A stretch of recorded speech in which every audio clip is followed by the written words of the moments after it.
Assalamualaikum warahmatullahi wabarakatuh. Alhamdulillah wassalatu wassalamu ala sayyidina Rasulillah sayyidina wa habibina wa syafi'ina wa maulana wa qurrati a'yunina Muhammadin sallallahu alaihi wasallam ibni Abdillah wa ala alihi wa sahbihi wa man walah, amma ba'd.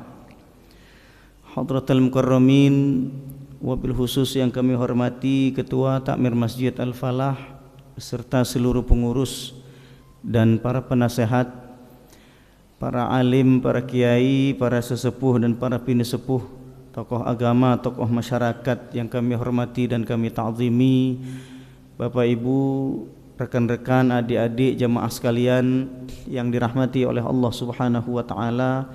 Alhamdulillah wa syukrulillah, pada kesempatan ini kita masih dipertemukan kembali oleh Allah Subhanahu wa taala dalam keadaan sehat walafiat, masih dikasih panjang umur, masih napasnya enak, makannya sedap, dan semua aktivitas berjalan seperti apa adanya dan bahkan sesuai dengan semestinya. Ini semua anugerah besar dari Allah Subhanahu wa taala. Mudah-mudahan kesehatan, usia, dan semuanya dapat mendekatkan diri kita kepada Allah Subhanahu wa taala. Amin Allahumma amin. Bersama Al-Imam Muhammad bin Muhammad Al-Ghazali At-Tufi rahimahullah, dalam kitabnya Bidayatul Hidayah, Al-Imam Al-Ghazali, sebagaimana yang telah kita awali pada pertemuan yang lalu, beliau memberikan tuntunan bagi kita semua. Setelah syuruk atau duha, ada beberapa hal yang penting untuk dilakukan, yaitu paling tidak 4 hal dari syuruk atau duha sampai duhur. 4 hal penting yang sebaiknya diperhatikan. Di pertemuan yang lalu kita telah menilik bahwa yang pertama adalah dengan menuntut ilmu.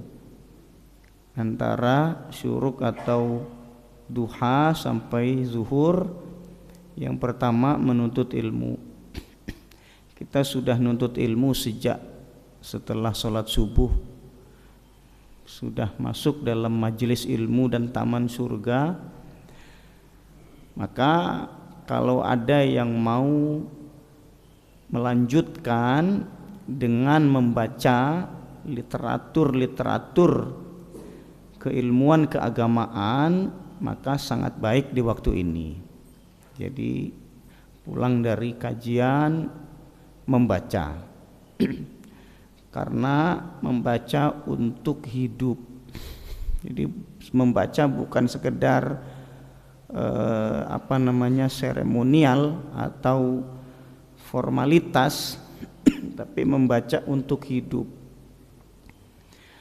Maka Nabi dulu walaupun terkenal dengan julukan ummi itu tidak bisa baca, tidak bisa menulis, tapi Allah memerintahkan untuk baca. Ya, Iqra bismi rabbikal ladzi khalaq.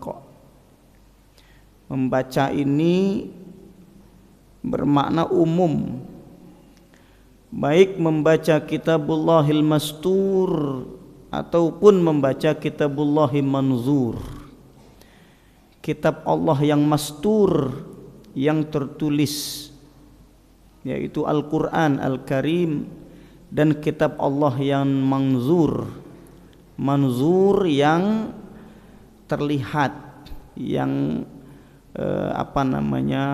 kita rasakan, kita lihat di jagat raya. Ini juga masuk dalam kategori kitab Allah. Di dalam bahasa Arab disebutnya kitab Allah yang tertulis, yaitu Al-Quran, dan kitab Allah yang manzur, yaitu alam semesta. Maka membaca ini sebenarnya adalah untuk hidup kita di setiap keadaan membaca. Di setiap keadaan, sekecil apapun hal yang ada dibaca. Maka bacaan-bacaan ini baik terhadap hal-hal yang besar maupun hal-hal yang kecil ternyata berdampak. Bahkan dari situ dia bisa melakukan amalan-amalan baik besar maupun kecil. Dan ternyata bukan hanya amalan besar saja yang menyelamatkan kita, tetapi amalan-amalan kecil juga menyelamatkan kita di akhirat. Yang mungkin kebanyakan orang kalau amalan itu atau perbuatan itu remeh, kecil, sepertinya tidak ada nilai, tetapi bisa jadi amalan yang kecil itu yang menyelamatkan kita di akhirat. Ngelihat kita punya warung makan, ya walau sederhana warung makannya, ada anak kecil diri di depan pintu warung makan kita, itu sudah dipasang tuh di kepala tuh, barangkali ini kesempatan saya nih menyelamatkan saya di akhirat. Kasih makan anak itu sepiring, sederhana dia, sepiring itu ya 10.000 20.000 gitulah ya. Tapi dalam benaknya, dalam pikirannya, barangkali amalan kecil ini menyelamatkan saya di akhirat. Kalau setiap melihat hal sekecil apapun, terus di benak dia berpikir barangkali ini menyelamatkan saya, nggak akan mungkin disia-siakan sekecil apapun. Ada bapak-bapak mau nyeberang jalan, dia lihat langsung di kepala muncul tuh, ini kesempatan, barangkali ini yang menyelamatkan saya di akhirat. Diseberangkan bapak itu, nyeberangkan bapak atau orang tua itu kan sederhana betul, perbuatan yang ringan lah ya, yang kecil lah ya, nyeberangkan orang. Tapi ketika dia berpikir barangkali ini yang menyelamatkan saya di akhirat nih, bukan yang amal-amal gede itu, malah ini nih tidak akan mungkin disia-siakan sekecil apapun. Ada orang hajatan yang rame waktu itu ya, orang diusir nggak boleh masuk karena nggak diundang, nggak boleh makan juga. Ya janganlah, kalau dia datang ya kasih makan, suruh ikut prasmanan juga gitu, jangan diusir. Ya kan barangkali orang itu jarang makan, ngelihat ada pesta begitu kan kepengen, diri dia di depan, jangan diusir, ajak makan. Walaupun penampilannya nggak enak dilihat misalkan ya, karena bajunya compang-camping, ya ajak makan.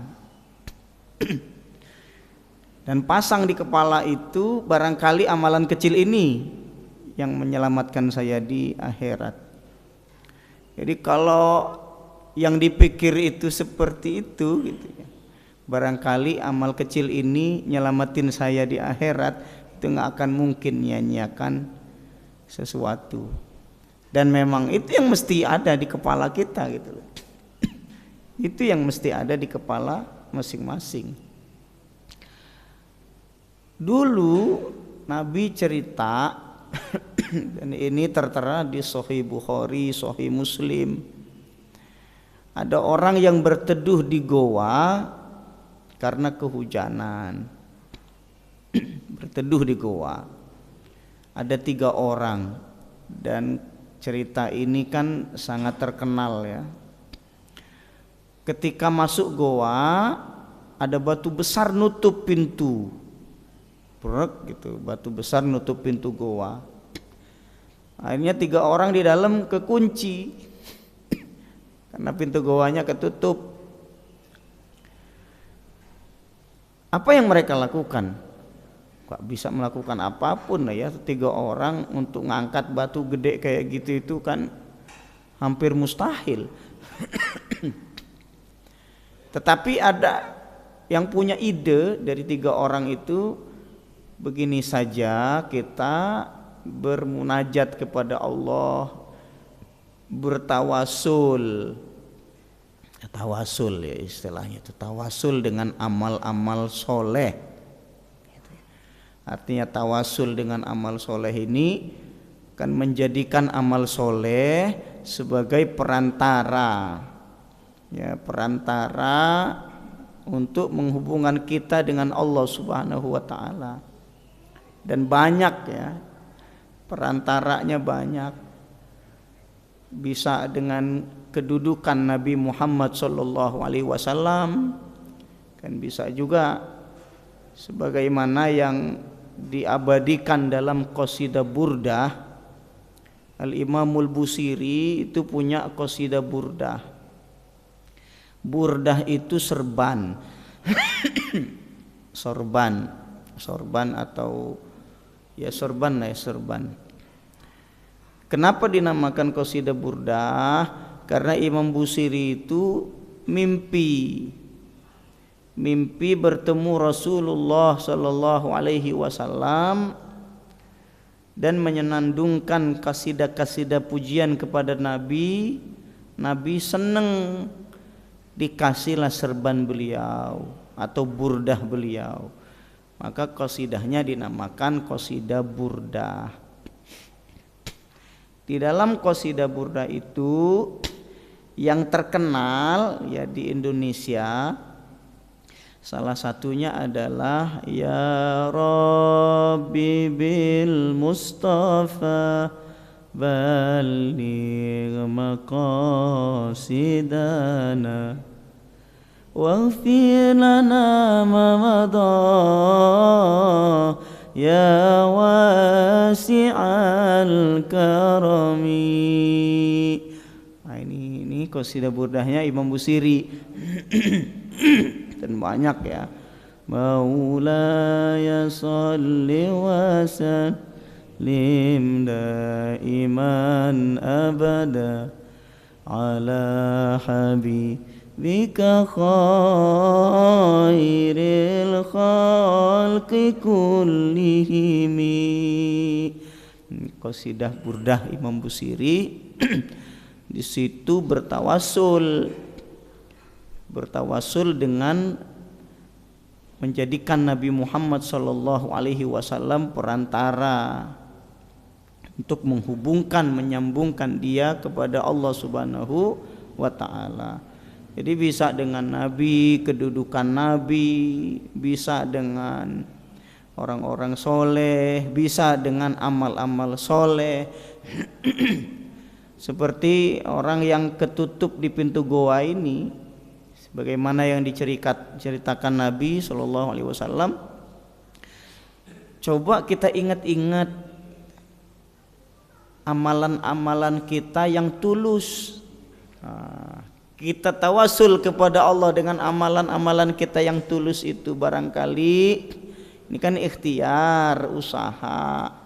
Barangkali munajat kita dengan bertawassul dengan amal-amal soleh yang kita lakukan, bisa jadi Allah membukakan solusi untuk kita. Ketutup begitu. Akhirnya kan ada satu orang yang dari 3 itu mulai nginget-nginget gitu, nginget-nginget perbuatan apa atau amal apa ya yang dulu saya tulus betul. Nah, ada yang keinget, oh iya, saya itu dulu gembalain kambing tiap hari, gembala kambing tiap hari. Setiap hari itu saya perah susunya, Pulang saya minumkan orang tua. Karena yang tinggal di rumah dia itu bapak ibunya, istrinya, anak-anaknya. Jadi bawa susu ke rumah. Sebelum mereka minum, anaknya, istrinya, dia suguhkan kepada orang tuanya. Jadi yang minum duluan bapak ibunya. Tidak ada yang boleh minum susu ini sebelum orang tua minum. Bapak ibunya tiap hari itu. Terus delalahnya ada satu hari pulangnya agak malam, telat gitu ya, tidak seperti hari biasanya, pulangnya agak malam. Ketika nyampe rumah bapak ibunya udah tidur. Anak-anaknya kan seneng nih, kan biasanya kan kalau datang bawa susu terus diminumkan ke anak-anak gitu. Anak-anaknya seneng ngumpul.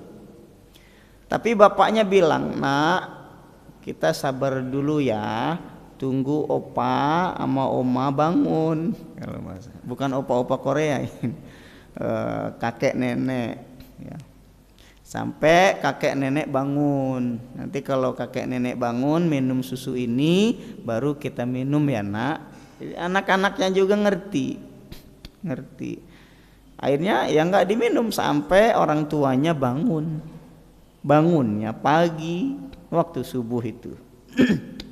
Baru mereka minum. Setelah minum anak-anaknya, istrinya minum.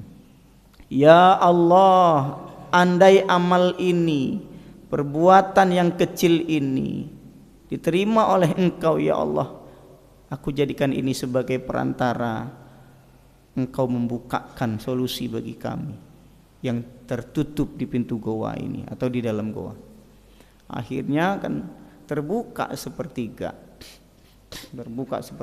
Begitu juga dua orang yang lainnya juga mengingat-ingat amalan-amalan yang dulu pernah dilakukan dan tulus, dan terbuka semuanya, sepertiga, akhirnya terbuka semuanya. Sepertinya kan kecil ya, ngasih susu ke orang tua itu kan ya sepertinya sederhana. Tunggu ajalah sampai pagi lah, nunggu dari malam sampai pagi ya kelihatannya sederhana gitu ya. Tetapi ternyata amalan yang sederhana ini pengaruhnya gede betul. Nabi pernah dengar bunyi sendalnya Bilal di surga. Sendalnya Bilal, Bilalnya aja masih hidup di dunia, sendalnya kedengeran di surga. Nabi takjub dan penasaran. Akhirnya bertanya kepada Bilal, ada apa gerangan? Sendalmu aku dengar di surga. Kemudian Bilal menjawab, saya itu kalau habis wudu sholat 2 rakaat. Sholat 2 rakaat itu kan ringan, ya kan? Anda ini yang cepat sholatnya nih, 1 rakaat 1 menit, berarti 2 rakaat 2 menit. Yang sedang lah 5 menit lah Ustadz, ya 5 menit misalkan. 5 menit itu kan ringan, dan sholat tidak butuh biaya besar, ya kan? Tetapi ternyata pengaruhnya gede, bisa memasukkan ke dalam surga. Ada sahabat yang imami itu bacanya kulhu mulu. Di satu riwayat di rakaat keduanya kulhu wallahu ahad. Akhirnya ada sahabat yang ngadu kepada Rasulullah, wahai Rasulullah, ada sahabat si fulan itu kalau ngimami itu bacanya kulhu mulu. Kulhu di rakaat kedua, ada satu riwayat rakaat kedua saja, di riwayat yang lain tidak disebutkan. Dalam sholat gitu saja. Di riwayat yang lain di rakaat kedua, setiap rakaat kedua kulhu. Akhirnya Rasulullah memanggil sahabat itu dan bertanya, kenapa Anda setiap jadi imam sholat Anda bacanya kulhu? Jawabannya, karena saya cinta surat Al-Ikhlas. Apa kata Nabi? Kecintaanmu kepada surat Al-Ikhlas memasukkanmu ke dalam surga. Ya Allah ya Rabbi. Kayaknya ringan ya kulhu. Orang kalau dengar kulhu itu banyak tersenyum. Karena surat favorit, ya kan. Tetapi ternyata walau kelihatannya sederhana dan ayatnya juga sedikit pendek juga, tapi ternyata pengaruhnya gede, luar biasa. Ada dulu ketika saya ngisi pengajian di Tanjung Senang itu, ada bapak-bapak yang dulunya preman tapi udah tobat. Ya, udah tobat. Pak Ustadz, saya itu nggak bisa Al-Quran Pak Ustadz kecuali Fatihah sama Al-Ikhlas. Yang lainnya sulit. Untuk ngucap ini sulit gitu. Ya itulah yang bisa. Itu juga Fatihah sama Al-Ikhlas juga susah membacanya. Pelan-pelan gitu ya. Tapi ya saya maksimalkan Pak Ustadz untuk lebih bagus lagi baca Fatihah sama Al-Ikhlasnya. Ini gimana ya Pak Ustadz? Saya dapat syafaat Quran juga enggak ya Pak Ustadz? Dia bilang gitu. Akhirnya saya ceritakanlah kisah imam yang mengimami dengan kulhu ini. Cintanya dia terhadap kulhu memasukkannya ke dalam surga.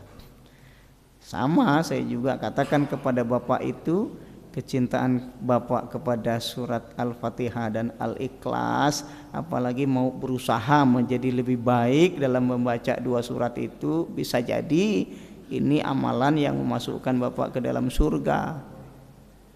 Dari preman hijrah, ya kan? Ini kan berat juga hijrah itu. Ya kan, kalau nggak betul-betul kuat.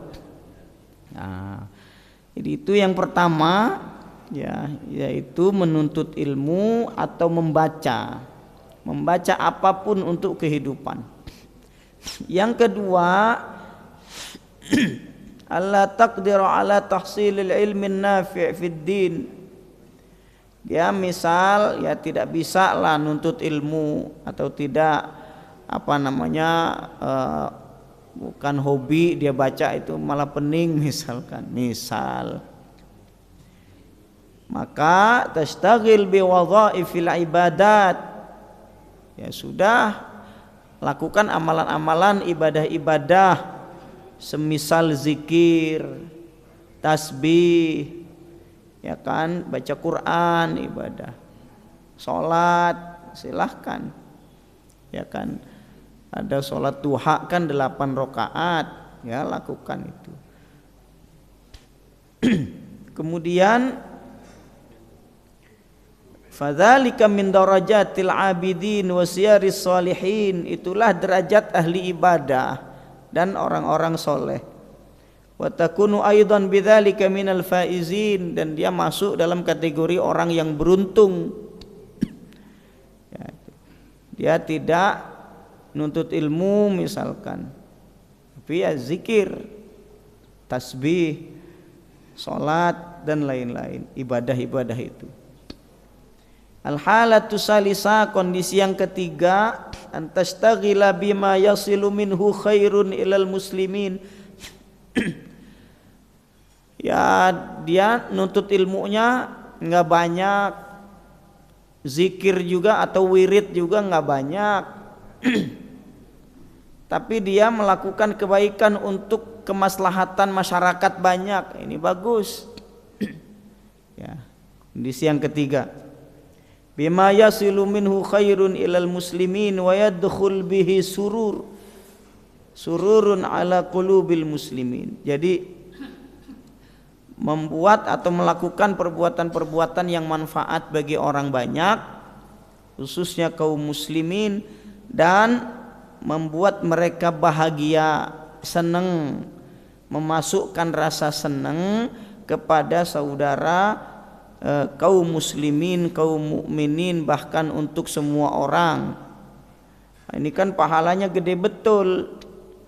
Au yatayassar bihi al-a'malu shalihah lis-shalihin, atau melakukan amalan-amalan, perbuatan-perbuatan untuk mempermudah orang-orang soleh, seperti kekhidmatil fuqaha was-sufiyyati wa ahli din, seperti melayani ulama, ahli fikih, ahli tasawuf, ahli agama, wa taraddud fi asyghaalihim, pulak balik ngurusi mereka. Masya Allah, dulu itu ada ulama besar Indonesia, pendiri Nahdlatul Ulama, Kiai Haji Hashim Asy'ari. Itu ternyata diam-diam nyuciin baju gurunya. Diam-diam nyuciin baju gurunya. Tanya ke yang ngurusi itu, mana baju Pak Kiai? Ya ambil, dia cuciin. Khidmah, ya melayani ulama, melayani kiai. Ternyata berbuah manis. Kiai Hashim Asy'ari ilmunya manfaat sampai sekarang.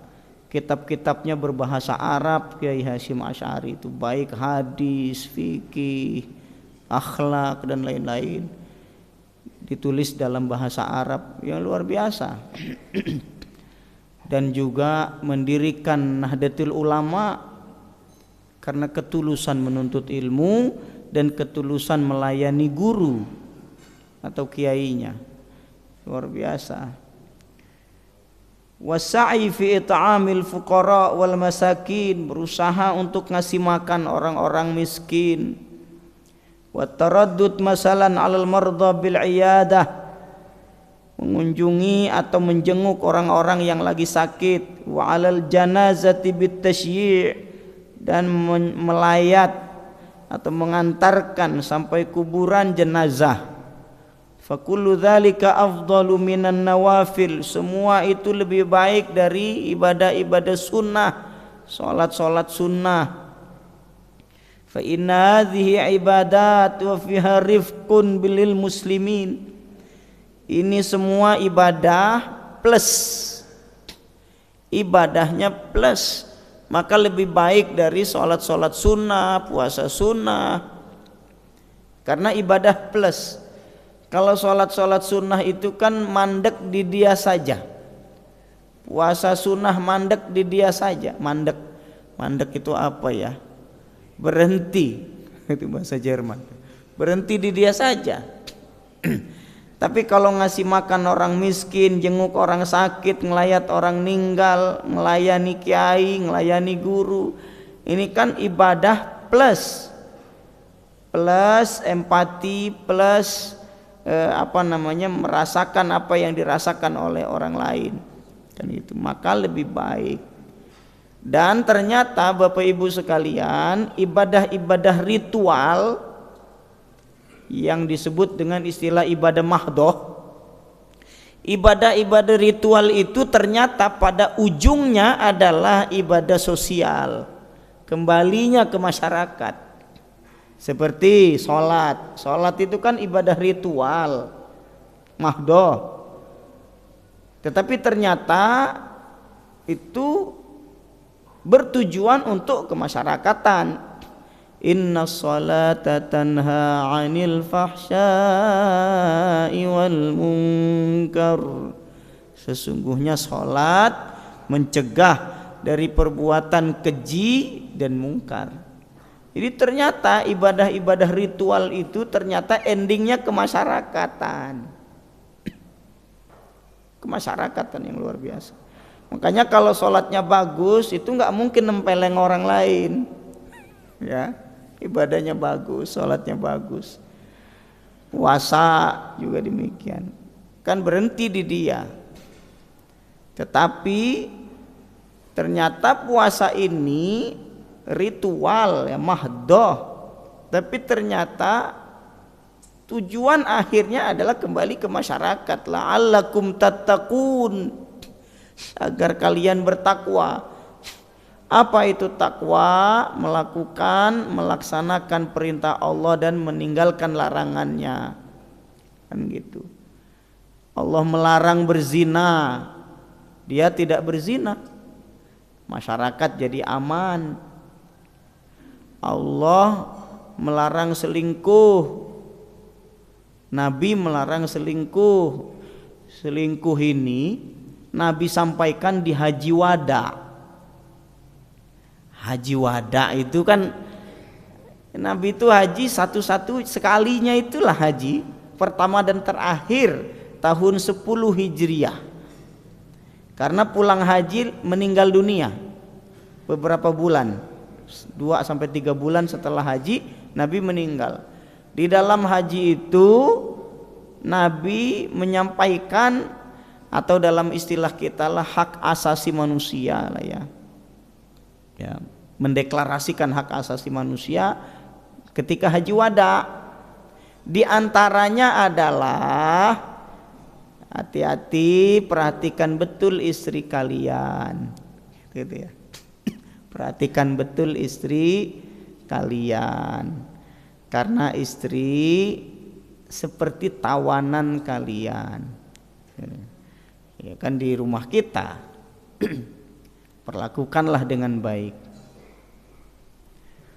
Dan ini juga kan punya hak masing-masing. Suami punya hak, istri punya hak.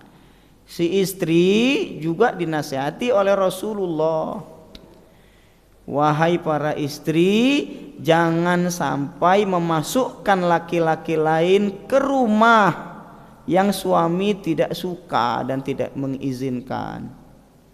Nah, ini kan dari dulu ya, di Haji Wada itu Nabi udah ngingetin jangan selingkuh, kan gitu ya. Ya, jangan selingkuh. Kalau yang laki-laki jangan cabul, gitu. Itu dari dulu sudah diingatkan. Dan ini ternyata ini dampak ya, ibadah ritual, ibadah mahdoh, termasuk puasa ibadah mahdoh, tapi kan dampaknya ternyata ke masyarakat. Ternyata endingnya ke masyarakat gitu loh, ke sosial. Maka kemudian para ulama itu mengajukan satu perbandingan nih dan pertanyaan untuk dipilih. Ya, untuk dipilih ya, harus milih gitu loh. Ya, kalau ini kan dua-duanya dilakukan gitu, tapi kalau harus milih, mana yang lebih baik, fardu kifayah atau fardu ain? Sebagian menjawab fardu kifayah. Kalau fardu ain itu hanya dia saja. Tapi kalau fardu kifayah itu berdampak ke masyarakat banyak, sehingga fardu kifayah lebih baik dari yang lain. Kita kan taunya fardu kifayah itu sholat jenazah aja, ya kan? Sholat jenazah ini kan bantu orang.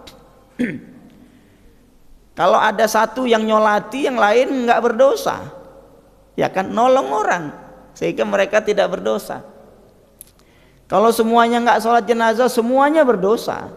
Tapi andai ada satu saja yang nyolati jenazah, yang lain gugur, hilang dosanya, tidak terkena dosa. Gitu. Dan juga dia melakukan kewajiban terhadap manusia lain, yaitu jenazah yang mesti disolati. Kan gitu. Belajar ilmu-ilmu spesifik ini kan fardu kifayah ya, belajar ilmu-ilmu spesifik fardu kifayah. Ilmu agama misalkan ilmu fikih, ada sebagian yang belajar, gugur kewajiban yang lain. Kedokteran, ada yang belajar di bidang kedokteran, kalau enggak belajar semuanya berdosa, karena menyebabkan kemudorotan yang luar biasa besar. Maka di zaman Nabi, bahkan sebelum zaman Nabi ya, ini kan ilmu kedokteran, ketabiban ini kan juga dipelajari dipelajari. Kemudian ditambah dengan nilai-nilai spiritual, dan itu yang dikembangkan oleh sahabat Nabi Shallallahu Alaihi Wasallam. Ngobatinya itu dengan Bismillahirrahmanirrahim, ngobatinya dengan Al-Fatihah. Ada guru kami di Mesir namanya Syekh Yusri Rusdi Jaber. Beliau ini ulama ahli hadis, ahli tasawuf, karena pimpinan tarekat. Tapi dia dokter ahli bedah. Ahli bedah. Jadi kalau pagi di rumah sakit, kalau siang ngajar di Masjid Al-Azhar, ngajar kitab, ngajar Sahih Bukhari, ngajar Sahih Muslim, ngajar Muwatta. Jadi kami itu belajar ke beliau Muwatta Imam Malik, Sahih Bukhari. Ahli tasawuf, ngajarkan hadis, ahli bedah. Jadi setiap membedah itu dia doa. Ya Allah ya Rabbi. Ini kan nilai-nilai yang nilai-nilai spiritual yang luar biasa ya. Menggabungkan pengobatan yang real dengan pengobatan religius, dan dampaknya luar biasa. Dampaknya luar biasa. Syekh Yusri Rusdi Jaber beberapa kali ke Indonesia. Ya. Dan ini luar biasa pengaruhnya ya. Kalau dia nggak nuntut ilmu, nggak belajar misalkan ya, terus wirid juga, wirid ya seadanya lah, Allahu Akbar, Allahu Akbar, Allahu Akbar. Tapi dia memperbanyak ibadah sosial. Ini luar biasa, pengaruhnya besar ya, pengaruhnya besar. Ngasih makan orang, bantu orang, dan lain sebagainya. Al-halatur rabi'ah, yang keempat, misal dia tidak punya kemampuan untuk bantu orang banyak, materinya juga dikit, ya kan, udahlah untuk keluarganya aja. Allah taqwa ala dzalika fashtagil bihajatika iktisaban ala nafsika wa ala ayalik.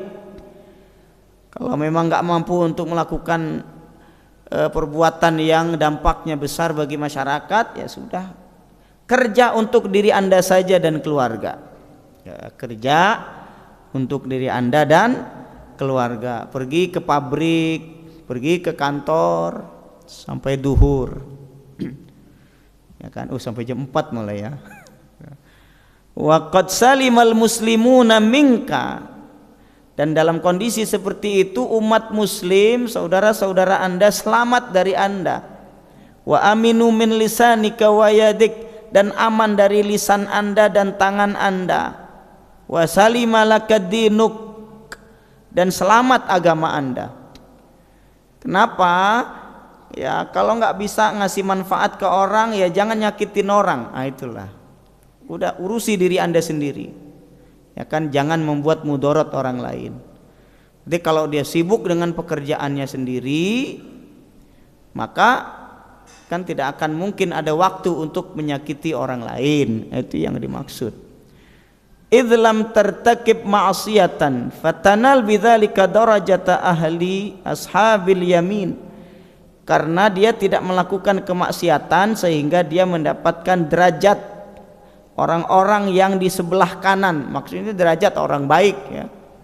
Illam takun min ahli tarakki fi maqamat as-sabiqin, walaupun dia tidak termasuk orang yang meningkat ya pada makom-makom tertinggi, tapi ya paling tidak dia tidak melakukan kemaksiatan yang membahayakan orang, ya kan, dia ngurusi diri sendiri, ngurusi keluarga sendiri, dan itu memang skala prioritas.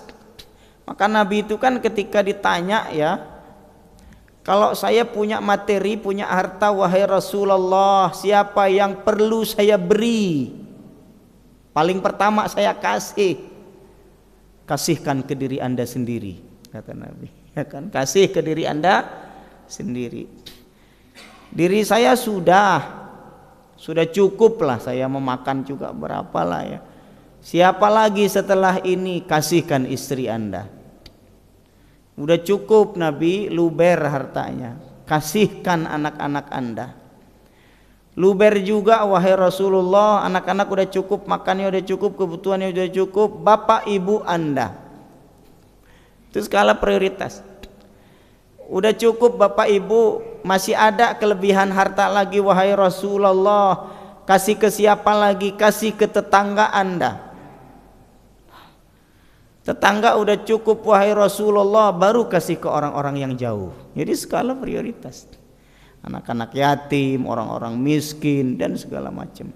Jadi ini skala prioritas yang diutamakan adalah diri sendiri, keluarga, tetangga, baru kemudian yang jauh-jauh. Ini yang penting untuk diperhatikan betul ya. Kalau Anda ini semua orang nih fokus ke yang terakhir saja, yang keempat, walaupun walaupun tidak tinggi, ya, fokus ke dirinya saja dan keluarga dan kerabat, sebenarnya aman dunia. Gitu, sebenarnya aman dunia. Tapi karena bahkan untuk dirinya sendiri atau keluarganya dia nggak ngurus, ya kan? Apalagi kita ngelihat media sosial itu, ya Allah ya Rabbi, ada ya tega ibu membunuh anak, itu gimana ceritanya gitu loh. Bapak membunuh anak, ibu membunuh anak, coba. Ketika ditanya alasannya karena takut nggak bisa ngasih makan, ekonominya lagi rusak-rusaknya.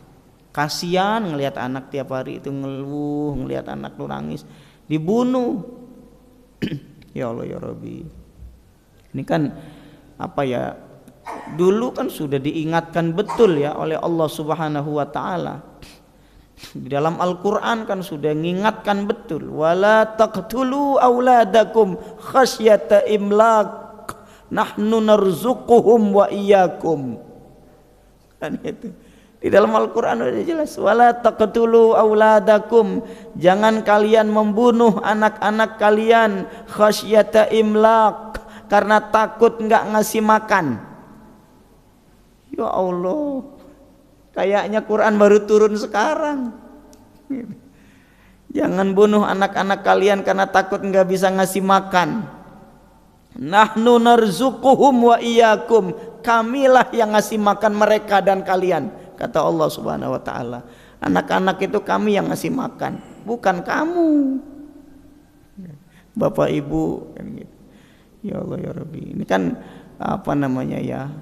untuk diri dan keluarganya saja dia teledor gitu loh. Dan ternyata ya karena males aja gitu. Males jalan gitu. Atau gengsi. Kan kerjaan mah bisa aja ya, banyak kerjaan tuh. Nyuci baju, nyuciin baju orang. Itu kan kerjaan. Bersihin got.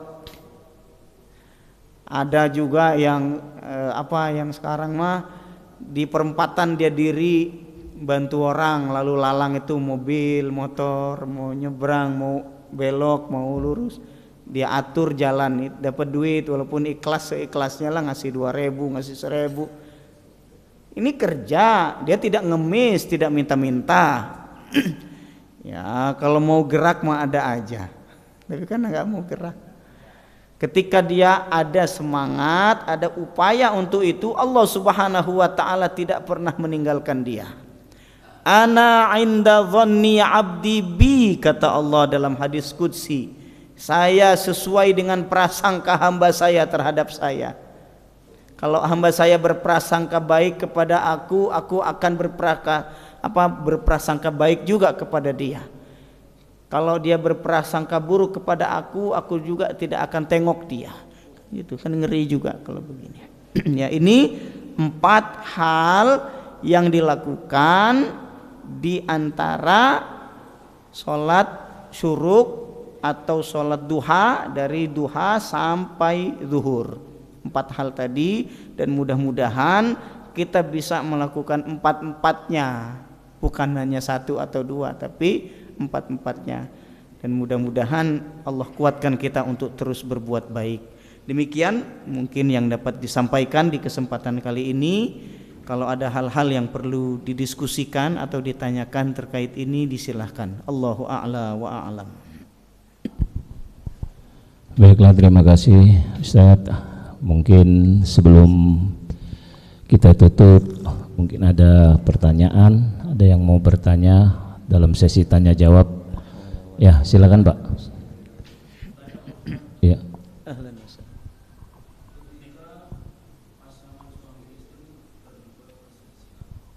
Terlepas?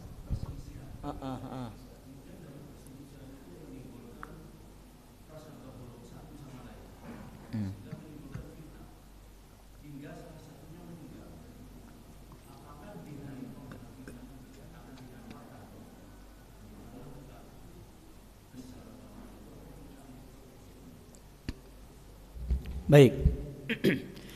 Jadi sebagaimana yang sudah kita alami semua, karena ini kan karena Bapak Ibu sekalian jauh lebih tua dari saya dan pengalaman berumah tangga sudah jauh lebih banyak, dan pada realitanya memang demikian. Tidak ada satu keluarga pun yang tidak tertimpa atau terkena problem, cekcok, clash, ya, semuanya. Tetapi kembali, ini semua sebenarnya pada kendali masing-masing, ya, kendali masing-masing. Maka dari dulu kan sudah mengingatkan betul ya, Allah Subhanahu wa taala di dalam Al-Qur'an itu sudah memberi guidance. Wala tansawul fadla bainakum. Dalam Al-Qur'an disebut wala tansawul fadla bainakum. Ini kan ayat ini ceritanya berbicara suami istri. Suami istri yang sudah pisah gitu. Ya, yang sudah pisah karena satu dan lain hal.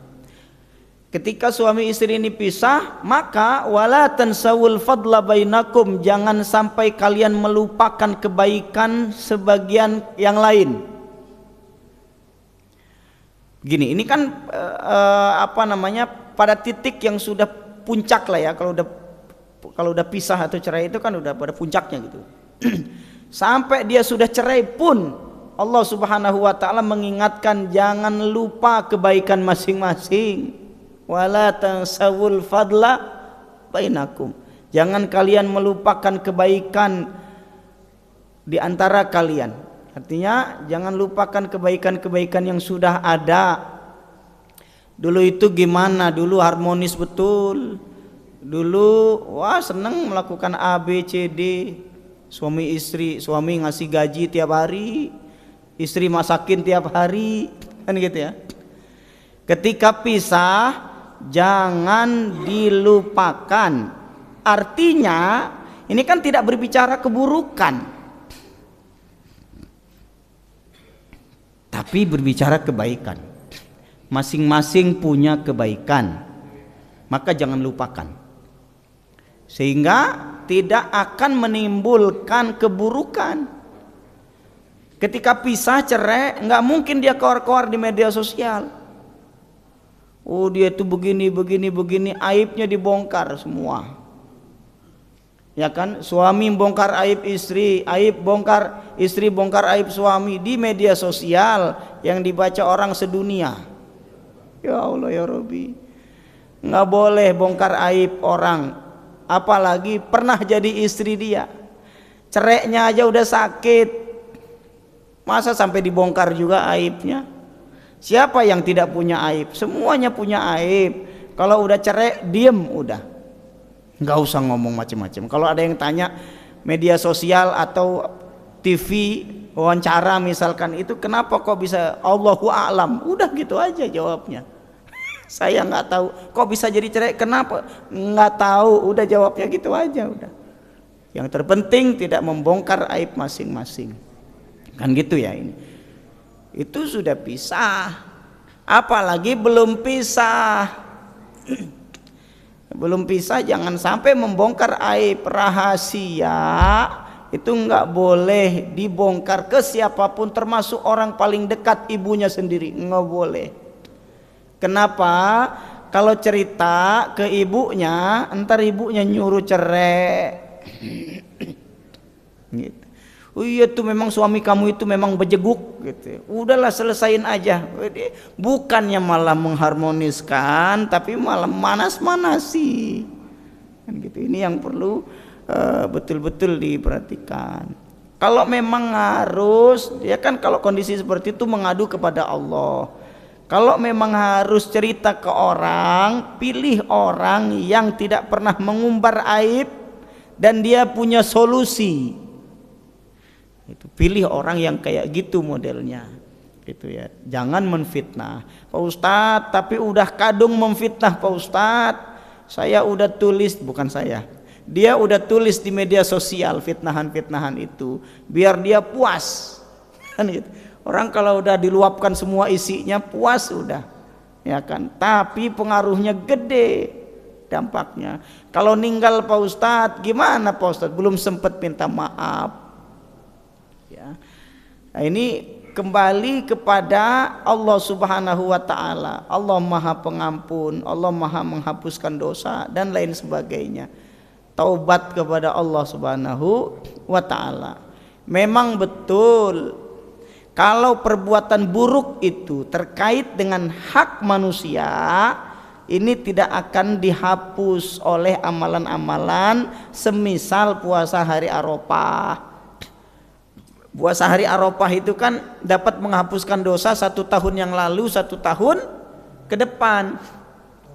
Tetapi dosa ini apakah dosa semua? Para ulama dalam memahami ini kan tidak demikian ya. Berbeda-beda pandangannya. Yang pertama, tapi tidak saling bentur.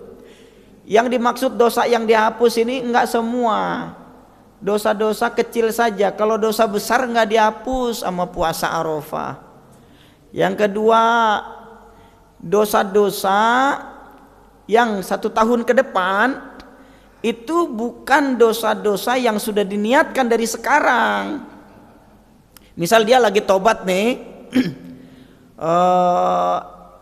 tobat kepada Allah Subhanahu wa taala dari semua kesalahan dan dosa misalkan, tapi dia ada niatan bulan 8 bulan Agustus saya mau nyopet gitu ya, ada niat begitu. Kenapa? Karena bentar lagi kan hari 9 hari Arafah, jadi saya puasa. Nah itu kan pahalanya 1 tahun ke depan udah dihapus dosa-dosanya. Nah saya niat dari sekarang ngelis saya mau nyuri di mana aja. Itu tetap kena dosa, tidak hapus itu dengan puasa Arafah karena dia sudah diniatkan gitu ya. Tetapi kalau perbuatan maksiat misalkan kecemplung dia kepada dosa itu tanpa dia inginkan, tanpa dia sengaja, ini yang dihapus dosa-dosa begini. Kemudian ketika dia jatuh, dia kembali langsung kepada Allah. Yang ketiga, dosa-dosa yang terkait dengan hak orang lain. Nah, ini enggak dihapus sebelum meminta maaf kepada orang itu. Pernah nyakitin, pernah fitnah, kemudian juga pernah utang. Jangan kena puasa Arafah lalu utangnya lunas, enggak ya. Kalau mau datangi orang itu, mohon saya nggak punya duit untuk bayar utang, mohon keikhlasannya ya. Kalau bapak itu bilang iya saya ikhlaskan ya selesai gitu. Tapi tidak selesai dengan puasa Arafah. Nah, kalau udah kadung begini gimana Pak Ustadz, udah meninggal orangnya. Saya nggak sempat minta maaf, kayak mana ini? Apakah dosa saya masih terus menggelayut? Selalu berhusnuzon kepada Allah. Walaupun kita tahu ya dosa semacam ini tidak dihapus kecuali meminta maaf kepada orang itu, tapi orang itu udah meninggal. Ya selalu berhusnuzon kepada Allah. Kita bertaubat kepada Allah, mudah-mudahan Allah hapuskan. Mudah-mudahan. Kita juga nggak, Allah alam nggak tahu. Ya, mudah-mudahan Allah hapuskan dosa-dosa yang pernah kita lakukan kepada orang lain yang kita belum sempat minta maaf, dia sudah meninggal. Kembali kepada Allah, bertobat kepada Allah dan memohon ampunan dari Allah. Mudah-mudahan diampuni. Demikian Pak Haji. Allahu a'lam wa a'lam. Baik. Baik. Ada, silakan. Ada satu lagi kayaknya ini. Ya, silakan. Apa pertanyaannya? Setelah ini selesai ya, karena waktu sudah jam 6:10. Ya, silakan Pak. Waalaikumsalam.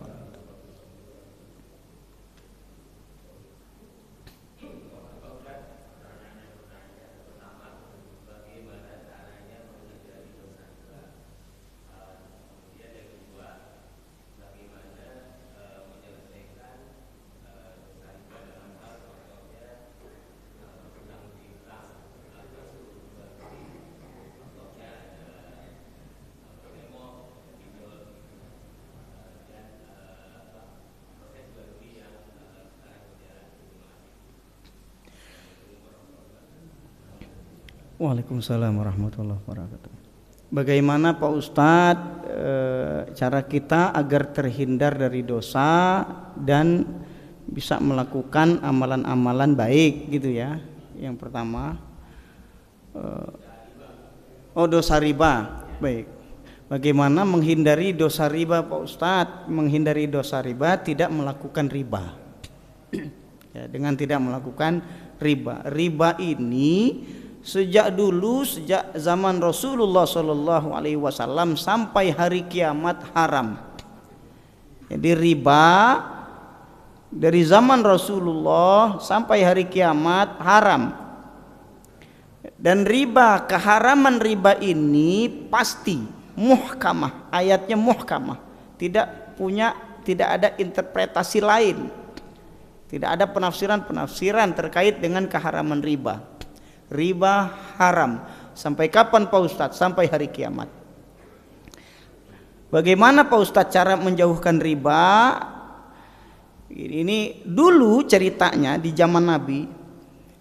Itu yang Nabi batalkan ribal abbas. Ribal abbas itu bagaimana? Ribal abbas itu Al-Abbas ini kan orang yang memberikan utangan pada orang lain yang tidak mampu. Jadi orang-orang yang tidak mampu ini untuk menutupi kebutuhan, kemudian bertopang pada pinjaman, berutang ke orang. Ketika jatuh tempo, dia tidak sanggup bayar.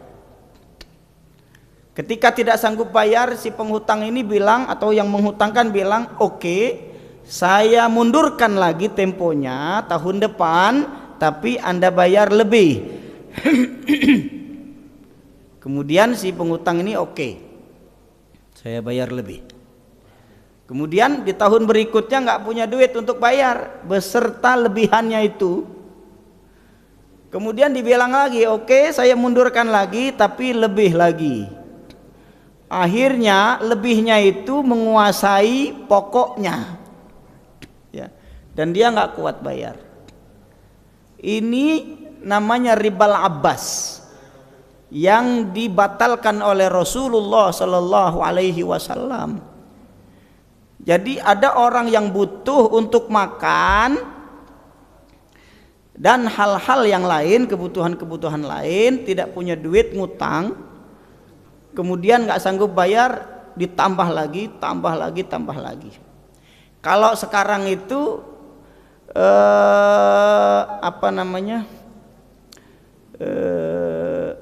rentenir itu,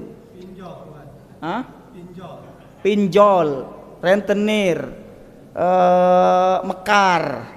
Nah, itu modelnya tuh, yang ribal abbas. Nah, ini bagaimana ini Pak Ustadz? Maka di dalam Al-Quran kan disarankan betul kalau orang nggak sanggup bayar utang, bagaimana tunda, kasih dia kesempatan tanpa memberikan kelebihan. Atau kalau dia kaya betul yang menghutangkan, sedekahkan saja. Kan itu solusinya agar dia tidak terhindar. Kalau orang-orang yang tidak bisa menghindarkan begitu, itu kayak mana ini Pak Ustadz? Berhutang itu dibolehkan dalam agama, dalam syariat. Berhutang dibolehkan. Apalagi kondisi yang kayak gitu itu kan dia nggak mungkin kalau nggak mencuri, maka berhutang inilah solusinya. Ya, tetapi memang dilema betul ya dalam kondisi zaman dulu ya, zaman sebelum ada ayat riba ini turun, kondisinya seperti itu. Maka kalau kondisi seperti ini, orang yang kayanya yang perlu memahami kondisi yang miskin ini. Itu yang solusi ya. Orang kayanya yang menghutangkan perlu memahami kondisi orang miskin tadi. Beri dia kesempatan untuk punya uang. Kalau punya uang bayar, kan gitu. Sampai kapanpun sampai dia mampu. Gitu. Maka yang perlu menjadi penekanan di sini adalah orang yang menghutangkan. Karena kalau orang miskin yang nggak punya apa-apa ini mau gimana juga sulit juga. Pelan-pelan dia dapat uang. Kemudian terkait dengan bunga bank ini bagaimana Pak Ustadz? Para ulama berbeda-beda. Para ulama berbeda-beda terkait dengan bunga bank. Ada yang memasukkan dalam kategori riba sehingga bunga bank haram. Ada sebagian yang lain, diantaranya Mufti Agung Profesor Dr. Ali Jum'ah Muhammad, Mufti Mesir, Syekh Sayyid Tontowi, kemudian Syekh Saltut, Jadil Haq Ali Jadil Haq, Syauqi Alam, Mufti Agung Mesir yang lalu, itu tidak memasukkan bunga bank ke dalam riba sehingga halal. Jadi ini yang perlu difahami ya, yang perlu difahami bahwa riba itu diharamkan sampai hari kiamat, sepakat semua. Tapi bunga bank para ulama berbeda. Memasukkannya kemana ini bunga bank nih? Di zaman Nabi ada bank? Enggak, bank itu baru muncul sekarang. Yang ada di zaman Nabi ya kayak ribal abbas itu. Orang nggak punya duit, nggak punya kemampuan untuk nutupi kebutuhan, nggak ada ngutang. Itu riba yang ada di zaman Nabi itu begitu modelnya dulu, yang dibatalkan oleh Rasulullah.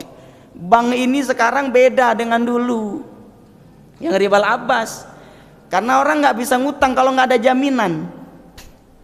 Kalau dulu enggak. Maka model ribal abbas itu yang sekarang ini persis seperti mekar. Orang nggak ada jaminan dapat utangan. Gitu. Ini kan dia udah jatuh ditimpa tangga. Ini kan kasihan betul. Ini kan berbahaya betul yang model begini. Terkait dengan bunga bank, para ulama berbeda-beda pandangannya.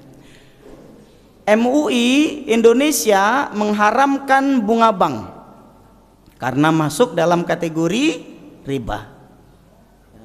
Karena masuk dalam kategori riba, sehingga bunga bank dalam fatwa MUI diharamkan.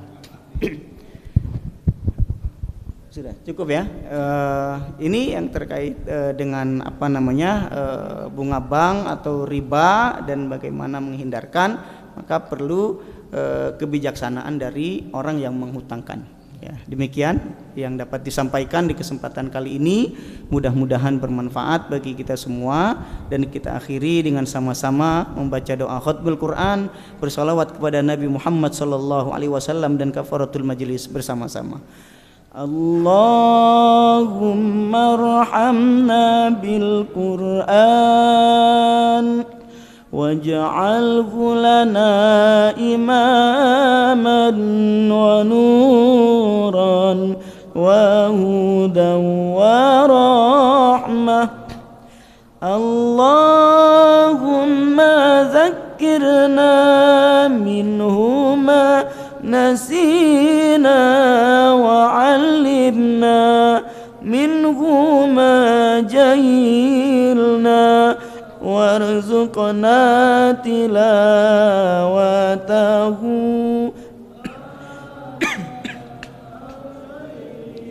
wa atrafan nahar waj'alhu lana hujjatan ya rabbal alamin.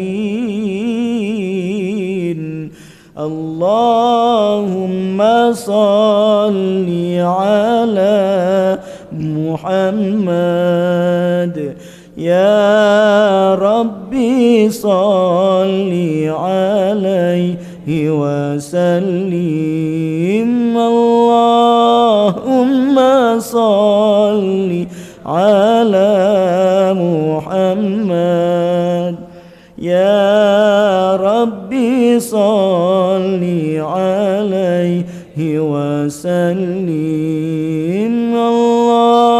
اللهم صل على محمد يا ربي صل عليه وسلم سبحانك اللهم وبحمدك نشهد أن لا إله إلا أنت نستغفرك ونتوب إليك بالله التوفيق والهداية والرضا والعناية والسلام عليكم ورحمة الله وبركاته.